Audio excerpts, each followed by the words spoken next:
there's this video that's been going around that people have been pushing around, all about systemic racism. And it talks about redlining and the impact of redlining. And then it cites a bunch of studies. And the studies that it cites include a study from the 1992 Federal Reserve of Boston talking about redlining. And they talk about the fact that black people were unable to get home loans at the same rate as white people. It neglects to mention that that same study found that black-owned banks were actually lending at a lower rate to black-owned businesses than white-owned businesses. Maybe it doesn't have to do with racism. Maybe it has to do with credit record, for example, or level of wealth that can be taken as collateral.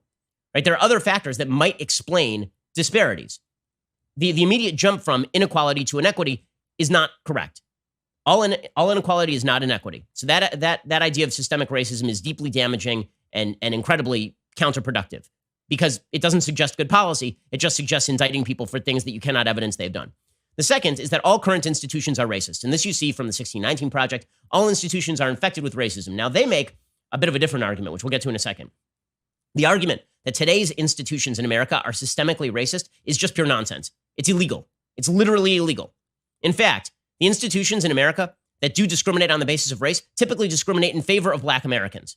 Affirmative action discriminates on behalf of black Americans against Asian Americans, Jewish Americans, and white Americans. That's what it does. Okay, because there are only a certain number of slots, that's a zero-sum game. If you say that certain people don't have to get the same scores as other people, that is obviously discriminatory against the people who now have to get the higher scores. There are plenty of scholarships available across the country on a race-based preference suggestion. The notion that policy across the country is systemically racist is just not true. Today's institutions are not racist, and if you can cite a policy that is racist, let me know about it because I'm happy to oppose it with you.